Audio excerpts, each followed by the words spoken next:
सतनाम श्री वाहिगुरु साहिब जीओ। वडहंस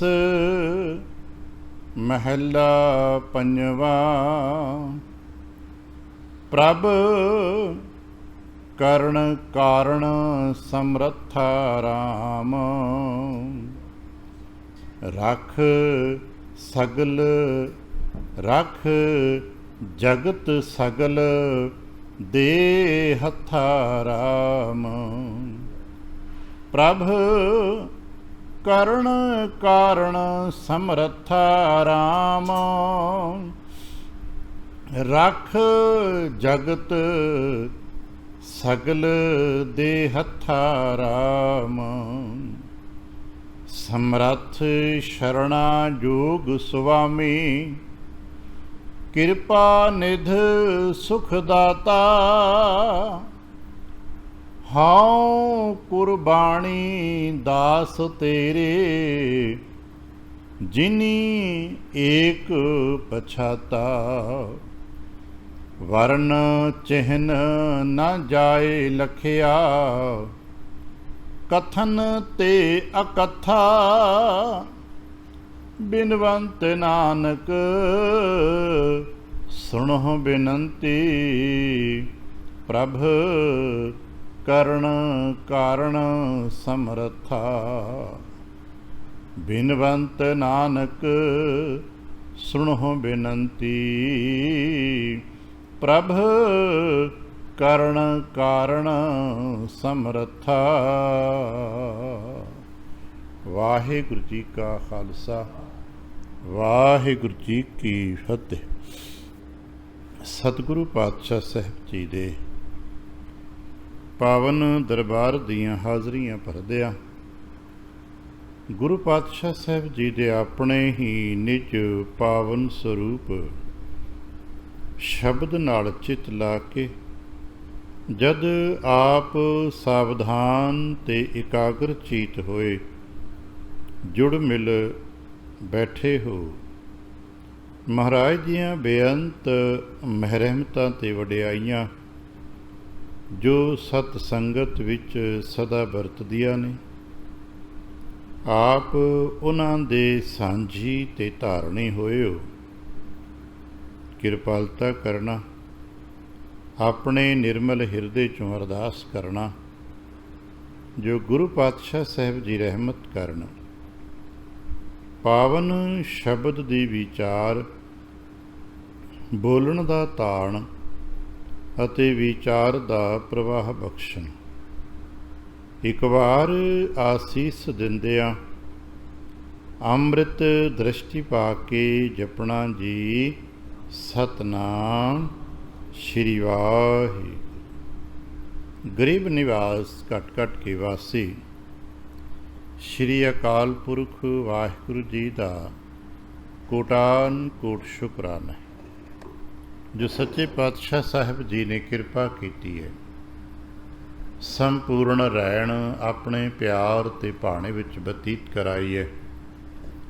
अमृत वेले दी जाग बख्शिश की ते इस वक्त अपने ही पावन दरबार की हाज़री भरन का सुभाग समा बख्शिश कीते। हर रोज़ की तरह सच्चे साहब की रहमतां का दर खुलिया ते साडे वास्ते उपदेश प्राप्त होया। महाराज सानू जुगतां दिंदे ने साडे वास्ते ये रोज़ाना का सबक होंदा है। तो अज महाराज ने सानू एक ढंग दिता ना कि भाई एक विश्वास अपने हिरदे च दृढ़ कर लो। जह जह पेखा ता हजूर दूर कतह न जाई। रव रहा सरबतर मैं मन सदा ते आए। उस करता पुरख वाहिगुरु जी के बारे एक विश्वास दृढ़ हो जाए कि सदा अंग संग है। मैं जिथे भी जाता हाँ मेरा करता पुरख वाहिगुरु उत्थे पहले विराजमान होता है।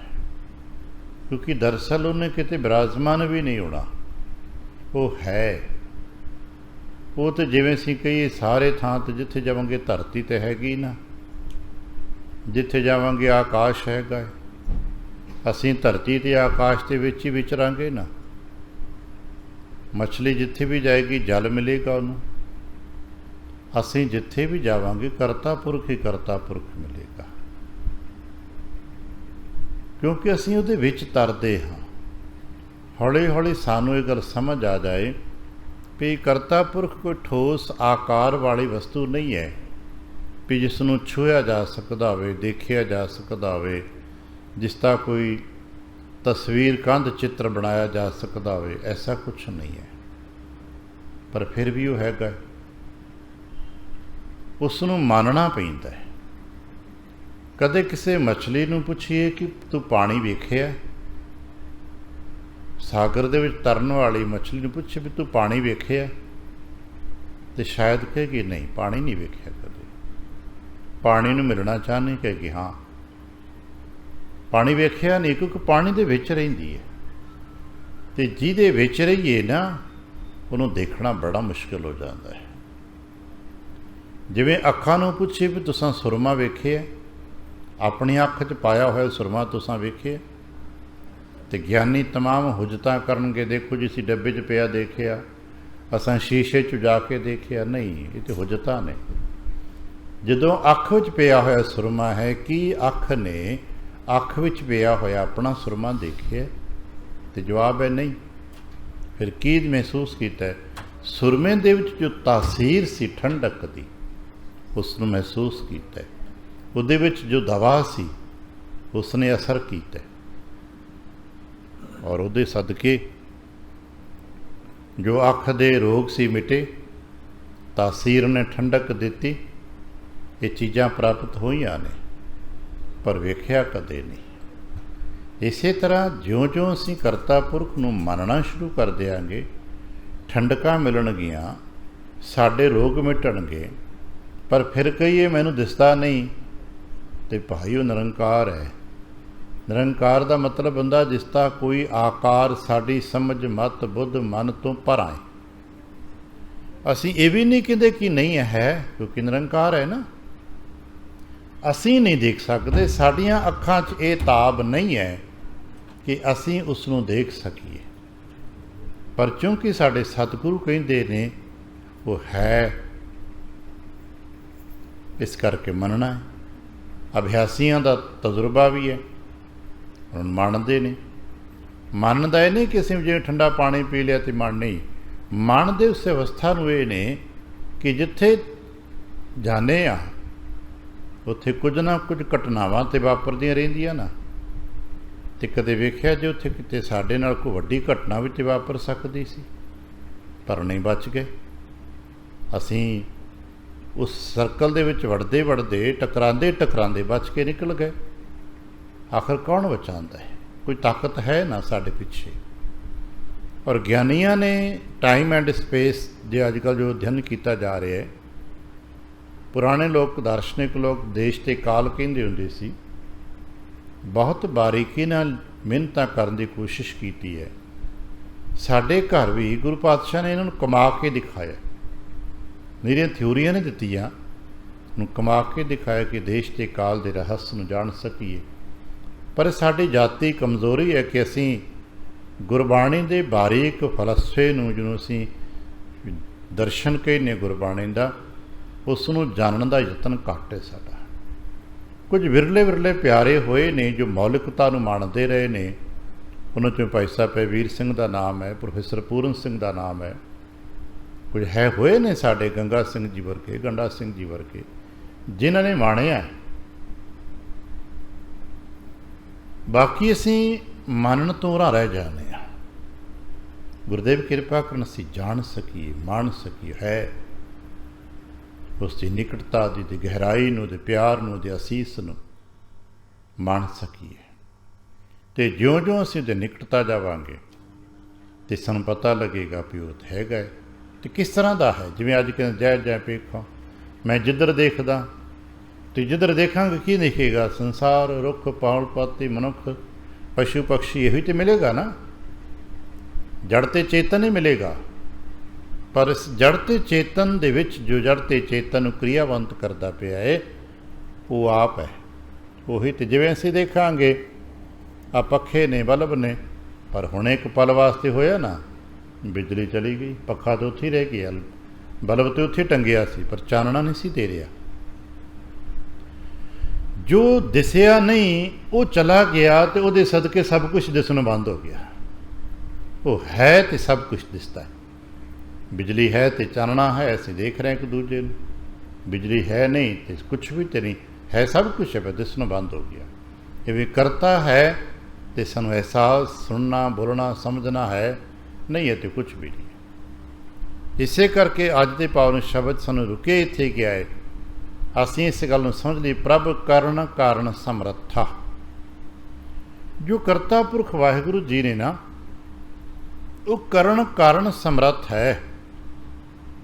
ਕਰਨ ਅਤੇ ਕਾਰਨ ਨਿੱਕੇ ਨਿੱਕੇ ਵੱਖਰੇ ਵੱਖਰੇ ਸ਼ਬਦ ਨੇ। ਆਮ ਤੌਰ 'ਤੇ ਪਰਿਭਾਸ਼ਾ ਕਰਨ ਵਾਲੇ ਜੋ ਟੀਕਾਕਾਰੀਆਂ ਕਰਦੇ ਨੇ, ਅਤੇ ਖਾਸ ਕਰਕੇ ਸ਼ਬਦ ਅਤੇ ਜਿਹਨੂੰ ਅਸੀਂ ਭਾਸ਼ਾ ਵਿਗਿਆਨ ਕਹਿੰਦੇ ਹਾਂ, ਉਹਦੇ ਵਿੱਚ ਅਲੱਗ ਅਲੱਗ ਤਰੀਕੇ ਨਾਲ ਅਰਥ ਕੀਤੇ ਜਾਂਦੇ ਨੇ। ਕਾਰਨ ਕੀ ਹੈ ਜੋ ਕੀਤਾ ਜਾ ਰਿਹਾ ਹੈ, ਕਾਰਨ ਕੀ ਹੈ ਜਿਸ ਦੇ ਸਦਕੇ ਹੋ ਰਿਹਾ, ਕਿਉਂਕਿ ਦੁਨੀਆ ਦਾ ਹਰ ਕਰਮ ਕਾਰਨਾਂ ਦੇ ਸਦਕੇ ਹੁੰਦਾ ਹੈ। ਲੋਕ ਕਾਰਨਾਂ ਦੀ ਵਿਆਖਿਆ ਕਰ ਰਹੇ ਨੇ, ਲੋਕ ਕਰਮ ਦੀ ਵਿਆਖਿਆ ਕਰ ਰਹੇ ਨੇ। ਇਹੀ ਤਾਂ ਹੈ ਨਾ, ਕਰਤਾ ਹੈ, ਕਾਰਕ ਹੈ, ਕਾਰਨ ਹੈ। ਸੰਸਾਰ ਸਾਰਾ ਕਰਤਾ ਕਾਰਨ ਕਰਮ ਦੀ ਵਿਆਖਿਆ ਕਰ ਰਹੇ ਹੈ।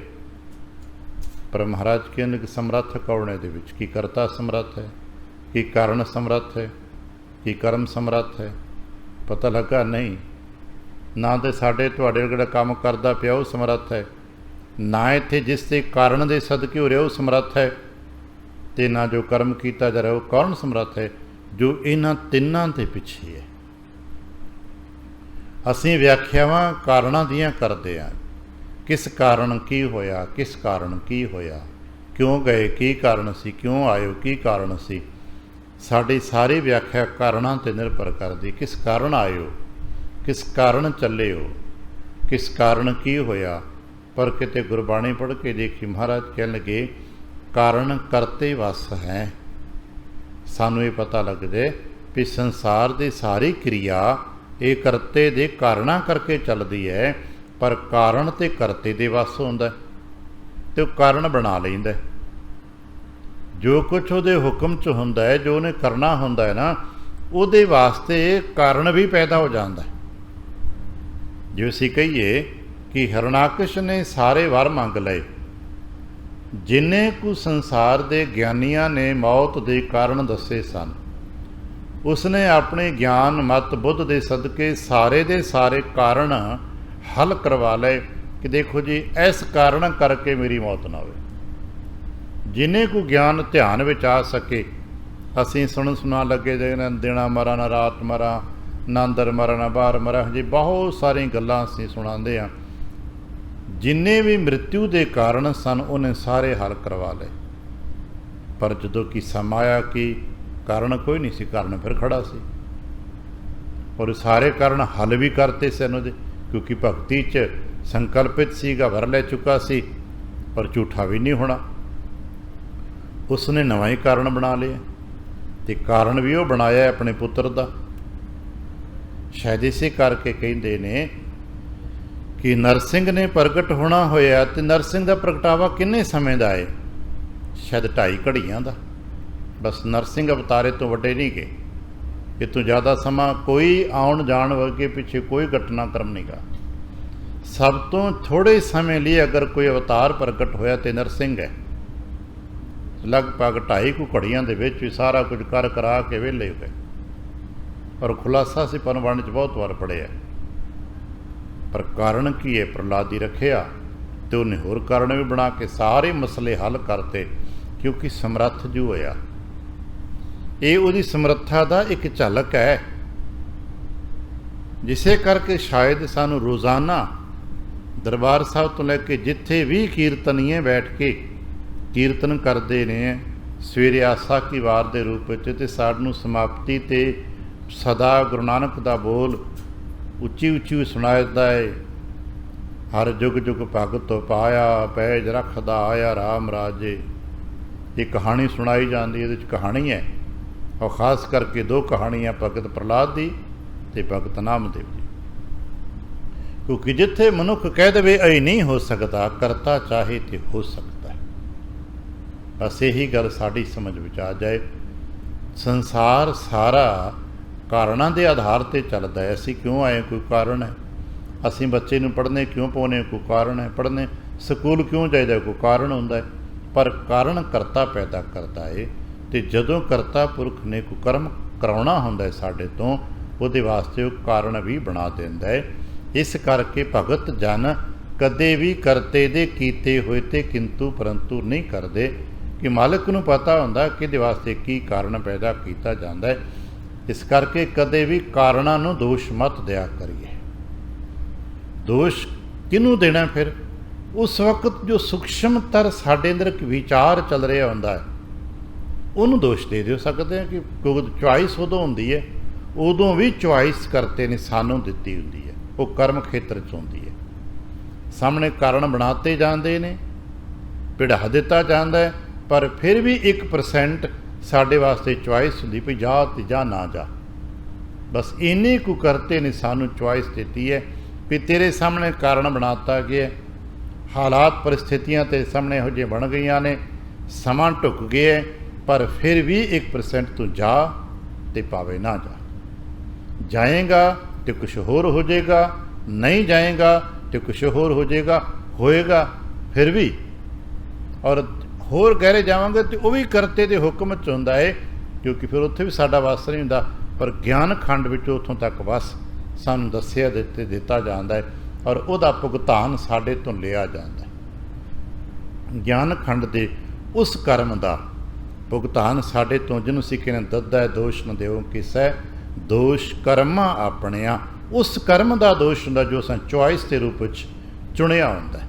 और इन्हां दा दोष थोड़ा भी असीं गए तो पानी पीण गए तो पानी डुल गया, अपना गिलास डिग्गा तो नाल किसी होर दा भी डुल गया। ये तो निक्के निक्के तो वखरे काम है। जो चॉइस से चुनते हाँ कि मैं फैसला किया ठीक है कि गलत, तो चेता रखना जो मनुख कर्म करता है उदों अपने वालों ठीक करता है। कदे अज तक किसी व्यक्ति ने वड्डी गलती भी जितों हुई होवे, व्यापार च मान लो किसी को घाटा भी पै गया होवे, उस व्यक्ति तो पूछी, उस व्यापारी तो, भाई तू इन्ना वड्डा घाटा खा लिया कि तू गलत फैसला किया सी?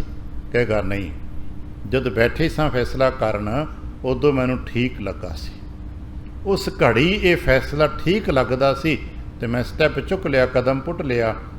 बाद विच गलत साबित हो गया, अगली गल है, पर उस वक्त मैनूं ठीक लगा। दार्शनिक लोग मनते ने हर कर्म हर एक वक्त ठीक होंदा है।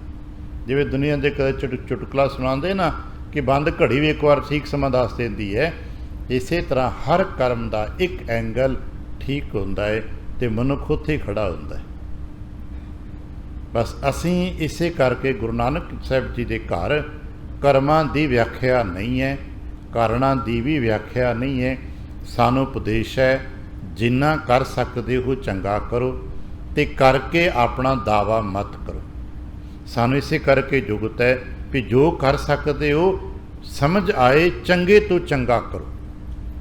संस्कृति के सूत्रां च अगे पहुँचांगे तो दसिया गया ना भी तुहाडे अगे दो काम कर लिए आउंदे ने, एक तुहानूं पता हुंदा काम गलत है, तुहाडे सामने दिस रहा काम गलत है, पर तुसीं मजबूर हो, फ्रेम च बझे पए हो, तुसीं बदल नहीं सकते, तुहाडे ताब समर्था इतनी नहीं है कि तुसीं उस गलत काम नूं बदल सको।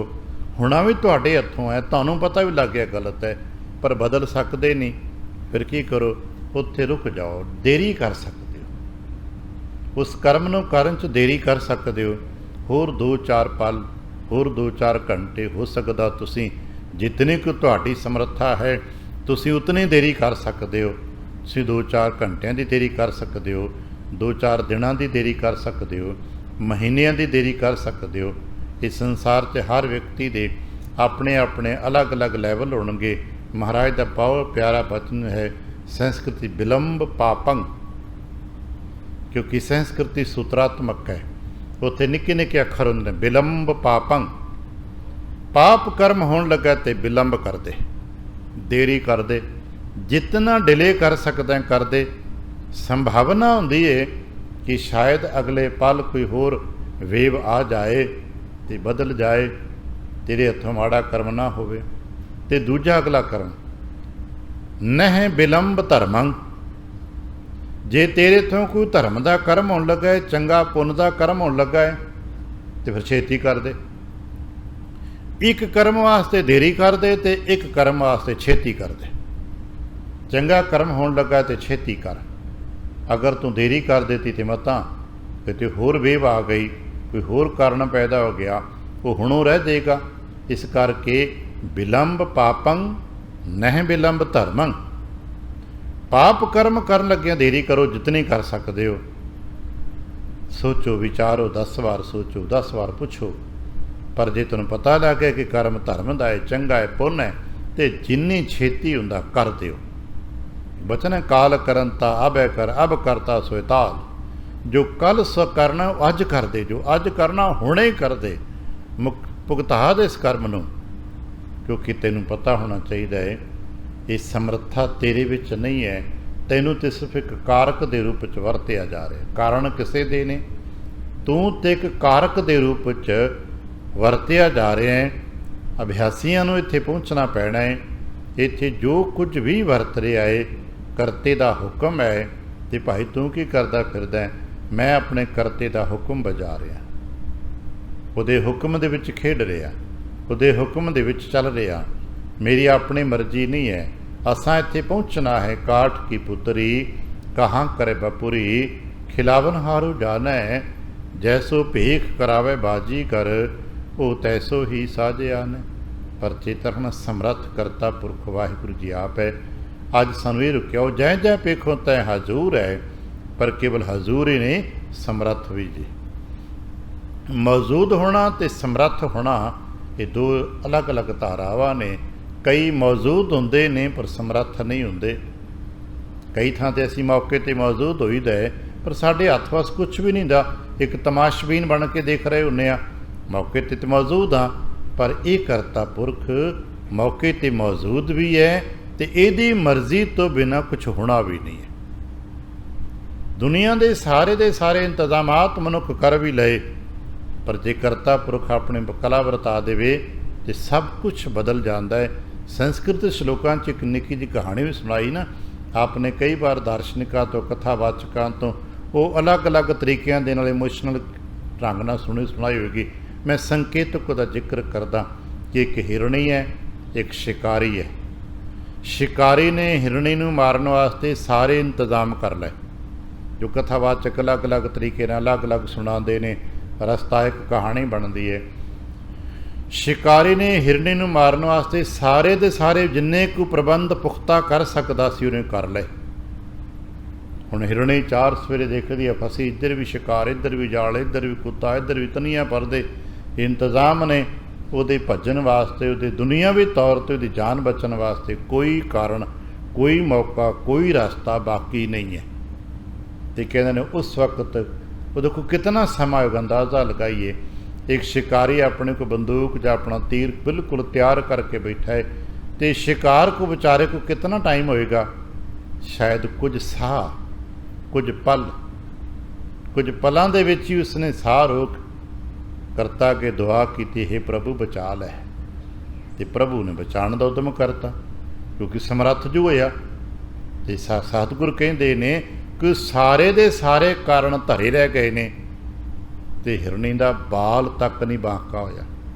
कथावाचक को सुनाते ना भी जो उन्हें एक पासे शिकारी ने आप तीर कमान लैके बह गया, एक पासे शिकारी कुत्ता, एक पासे जाल, तो एक पासे इंतजाम ने। तो जो अरदास हुई कहते एक सरप निकलिया, उन्हें डंग मारिया, उहदा हथ कंब गया, तीर का निशाना उखड़ गया, वो शिकारी कुत्ते नूं जा वज्जा। एक पासे शिकारी आप डिग पे है, उहदा शिकारी कुत्ता भी डिग पे है। दो रस्ते हिरणी वास्ते खाली हो गए ने, उहदा बाल बांका ने। आहो गोपाल, अब बड़ा प्यारा बचन है, नानक रोमना छेती आहो रखे गोपाल। रखिया करन ते जो गोपाल वाहिगुरू जी आ जाते ने, तो फिर बाल बांका नहीं हुंदा। बड़ा प्यारा बचन सोइयां चा के कदे पाठ करना। जाम गुरु है वल धने क्या गारव दीजै, जाम गुरु है वल लख बाहें क्या कीजै। पता क्यों? सानू भरोसा होवे कि समर्थ है, ते करते दी समर्था जदों वरतदी है तो जल ते थल कर, थल ते कूआ, कूप ते मेर करावै, धरती ते आकाश चढ़ावै, चढ़े आकाश गिरावै।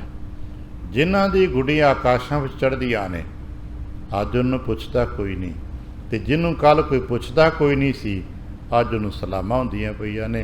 ये करते दी समर्था दा खेल ही है ना। दुनिया अपने अपने कारकां ते कारणा की व्याख्या करेगी, पर इत्थे करते दी कला है ना कि कदों किहदे सिर ते छत्र झुला देना। कीड़ा थाप दे पातशाही लश्कर करे सवाह।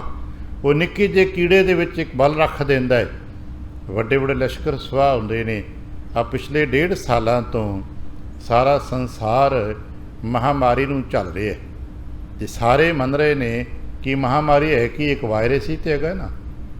दुनिया भर के विग्यानक इन्ने इंतजामात होने के बावजूद भी एक वायरस ते काबू नहीं पा रहे। रूप वायरस रूप बदल रहा है, बंदा रूप बदले तो समझ आई ना, तो वायरस रूप बदल रहा है, चकमा दे रहा विग्यानक नूं, नवें तो नवें वेरीएंट आ रहे हैं वो। जो तुसीं पढ़िया तो बड़ी बार असां भी होना है, शायद मेरे तो ज़्यादा बार तुसां पढ़िया होना। उसकी गल ही समझ आई, नीकी कीरी महकल राखै, भस्म करे लश्कर कोट लाखै। एक निक्के जे वायरस ने दुनिया के लखां बंदे मार दिते, लखां बंदे मर चुके हैं। और है कि एक निक्की जी, जिसनूं विग्यानक दृष्टि ने वेख्या तो एक निक्की जी कीड़ी तो है, एक कीड़ा ही तो है, वायरस के रूप चलता है। भावें मनुख ने बनाया तो भावें कुदरती बनाया, असीं इहदी व्याख्या तो नहीं कर सकते, पर हैगा तो ना। हुण वेख्या तो जा सके ना, वेख रहे दुनिया माइक्रोस्कोप दे ना देख रहे ने, अपन रूप बदल रहे अपना। जे रूप बदल रहे तो मतलब उसके अंदर कोई कला जीवंत है ना, वो जड़ नहीं है, वो चेतन है। और इन्ना चेतन है कि तुसीं एक दवाई तैयार कर दो, उसदे वास्ते बदलाव वो अपना बदलाव कर लैंदा है। पता क्यों? उसदे पिछे जी कला है, खुद समर्थ करते दी कला है। असीं यही बेनती करते, फिर की करी? जो समझ आ जाए भी करता ही समर्थ है, तो इन्हां सारे वरत रहे कारनामिਆਂ ਦੇ ਵਿੱਚ भावें महामारियां करके वरते ने तो भावें किसी होर कारणा कर, असीं फिर की करिए? महाराज रख जगत सकल दे हत्थ आराम। असीं तो बेनती करते महाराज फिर तुसीं किरपा करो, आ जगत नूं रख लो ना। साडे तो कोई उड़ पुड़ हो नहीं, पर अरदास करते होने आपां निता प्रति करया करी अपने निजी विच, जगत जलंदा रख लै अपनी किरपा तारे। सच्चे पातशाह जगत सड़दा बलदा जा रहा है, ईर्खा की आग विच, विकारां की आग विच, हौमे की आग विच, इन्हां बीमारियां दुखां संतापां कलेशां दे विच मुकदा जा रहा है। किरपा करो जगत जलंदा रख लै अपनी किरपा धार। फिर ये नहीं कि सानू इस तरह बचाओ, नहीं जित दुआरे उबर है। महाराज वो तरीका भी तुहाडा, असीं मार कित्थे खाने आ, अरदास करके तरीका अपना दसदे नहीं, इदां बचाओ, इदां नहीं होएगा। असीं कदे कदे वड्डे बंदियां को अपना काम लैके कि महाराज जिवें तुहानूं चंगा लगदा करा दिओ। साडा काम होण दा मतलब है जिवें तुहाडा चंगा लगे, जिवें तुहानूं समझ आए करा दिओ। तो जे कि नहीं जी इदां ही करो जिवें मैं लिख दिता इदां करो, अगला कहेगा मैं तेरा गुलाम थोड़ा, काम भी तेरा करा तो तेरे तरीके ना करा, नहीं तरीका मेरा होवेगा। जद हुण अरदास करदे आ तरीका मत दसी उन्होंने, बेनती करिए कि सानू आ चीज़ चाहिए है, तरीका साहिब दा होवे। बेनती करिए हे पातशाह इस जगत नूं रख लो, सगल जगत दे हत्था अपना हाथ दे के रख लो, क्योंकि तुहाडे हाथ विच समर्था है। जिथे तुसीं अपना हाथ रख देंदे हो ना वो बच जांदा है। असां गाथा पढ़ी ना 7वें पातशाह साहब जी के इतिहास की साखियां चो निक्की निक्की घटनाक्रम आपां कई बार पढ़े। महाराज के पिंड विच जो हुण रियासतां साडे वड्डियां वड्डियां 2-3 ने, इन्हां दे वडकियां दी गाथा है 7वें पातशाह साहब दे वेले, जिन्हां दे वडकियां नूं महाराज ने राज बख्शे 7वें पातशाह ने काले चौधरी के द्वारा, जिन्हां रियासतां वाले राज मिले ने। उस काले चौधरी जदों वो अजे ਖਾਨਾ ਬਦੋਸ਼ ਰੂਪ 'ਚ ਫਿਰਦੇ ਸਨ। ਇਹਨਾਂ ਨੂੰ ਛੰਨ ਪਾਉਣ ਲਈ ਕੋਈ ਥਾਂ ਨਹੀਂ ਸੀ ਦਿੰਦਾ, ਕੋਈ ਆਪਣੇ ਖੂਹ ਤੋਂ ਪਾਣੀ ਭਰਨ ਨਹੀਂ ਸੀ ਦਿੰਦਾ। ਵਿਚਾਰੇ ਕਦੇ 2-4 ਮਹੀਨੇ ਇਸ ਪਿੰਡ ਦੀ ਸ਼ਾਮਲਾਟ, 2-4 ਮਹੀਨੇ ਉਸ ਪਿੰਡ ਦੀ ਸ਼ਾਮਲਾਟ, ਜਿੱਥੇ ਕਿਤੇ ਜਗ੍ਹਾ ਮਿਲਣੀ ਉੱਥੇ ਬਹਿ ਜਾਣਾ, ਅਗਲਿਆਂ ਧੱਕਾ ਮਾਰ ਕੇ ਫਿਰ ਅਗਾਂਹ ਤੋਰ ਦੇਣਾ, ਫਿਰ ਅਗਾਂਹ ਤੇ ਅਗਾਂਹ, ਅਗਾਂਹ ਤੇ ਆ। ਅੱਜ ਵੀ ਕਦੇ ਕਦੇ ਵੇਖਦੇ ਨਾ ਟੱਪਰੀ ਵਾਸ ਵਾਂਗ ਵਿਚਰਦੇ ਸਨ। ਹੌਲੀ ਹੌਲੀ ਇਹਨਾਂ ਗੁਰੂ ਨਾਨਕ ਦੀ ਬਾਣੀ ਸੁਣੀ, ਪੜ੍ਹੀ, ਕੋਈ ਸਮਝ ਆਈ। 7ਵੇਂ ਪਾਤਸ਼ਾਹ ਸਾਹਿਬ ਦੇ ਹਜ਼ੂਰ ਆ ਕੇ ਬੇਨਤੀ ਕੀਤੀ, ਮਹਾਰਾਜ ਅਸੀਂ ਤੇ ਖਾਨਾ ਬਦੋਸ਼ ਜ਼ਿੰਦਗੀ ਜਿਉਂਦੇ ਆ, ਆਖਰ ਸਾਡਾ ਵੀ ਕਿਤੇ ਘਰ ਹੋਵੇਗਾ, ਆਖਰ ਸਾਡੇ ਵੀ ਕਿਤੇ ਪੱਕੀ ਛੱਤ ਹੋਏਗੀ ਜਿੱਥੇ ਅਸੀਂ ਟਿਕ ਸਕੀਏ। ਲੰਬੀਆਂ ਗਾਥਾਵਾਂ 'ਚ ਮਹਾਰਾਜ ਨੇ ਕਿਹਾ ਵੀ ਜਿੱਥੇ ਬੈਠੇ ਹੋ ਇਹ ਦੱਸੋ ਵੀ ਕਿਸੇ ਦੀ ਭੋਏ ਜ਼ਮੀਨ 'ਤੇ ਨਹੀਂ?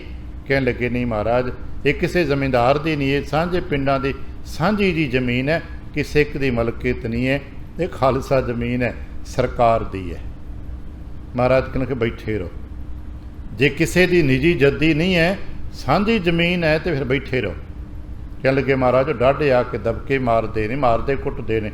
ਮਹਾਰਾਜ ਕਹਿਣ ਲੱਗੇ ਜੇ ਇਸ ਵਾਰੀ ਆਵਣ ਨਾ ਤੇ ਤਕੜੇ ਹੋ ਕੇ ਮੁਕਾਬਲਾ ਕਰਿਓ।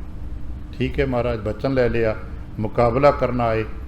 ਹੁਣ ਜਿਹੜਾ ਡਾਢਾ ਤਕੜਾ ਮਾਰਨ ਹੁੰਦਾ ਸੀ, ਕਹਿੰਦੇ ਨੇ ਉਹ ਇੰਨਾ ਬਲਵਾਨ ਬੰਦਾ ਸੀ ਕਿ 100 ਬੰਦੇ ਦਾ ਮੁਕਾਬਲਾ ਇਕੱਲਾ ਕਰ ਲੈਂਦਾ ਸੀ।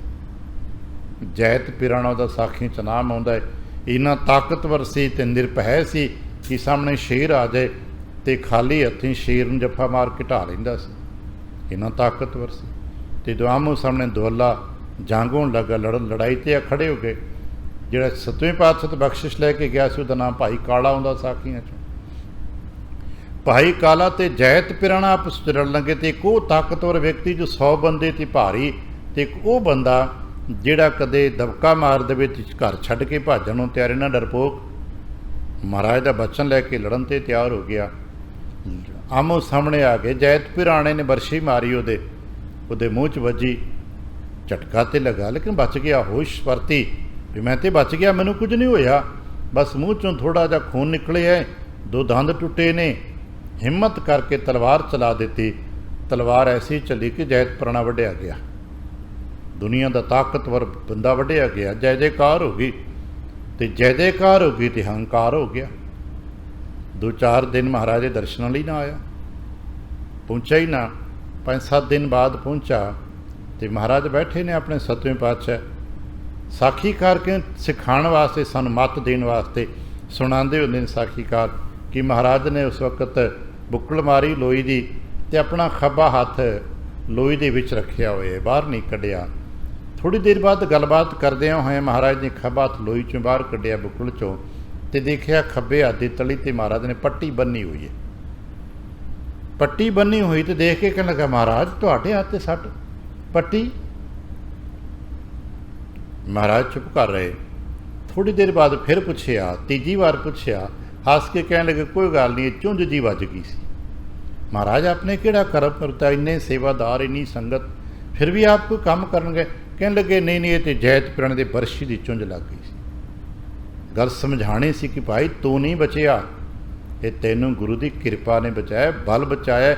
ਯਾਦ ਰੱਖਣਾ, ਅਗਰ ਭਰੋਸਾ ਗੁਰੂ 'ਤੇ ਹੋਵੇ ਤੇ ਗੁਰੂ ਬਚਾ ਲੈਂਦੇ ਨੇ, ਤੇ ਜੇ ਭਰੋਸਾ ਨਹੀਂ ਹੈ ਤੇ ਗੁਰੂ ਨਹੀਂ ਬਚਾਉਂਦੇ, ਕਿਉਂਕਿ ਉਸ ਵਕਤ ਤੱਕ ਉਹਨੂੰ ਪੂਰਨ ਭਰੋਸਾ ਹੈ ਆਪਣੇ ਗੁਰੂ 'ਤੇ, ਤੇ ਗੁਰੂ ਦੇ ਭਰੋਸੇ 'ਤੇ ਹੀ ਜੈਤ ਪਿਰਾਣੇ ਨਾਲ ਜੰਗ 'ਤੇ ਤੁਰ ਗਿਆ ਤੇ ਬਚ ਵੀ ਗਿਆ।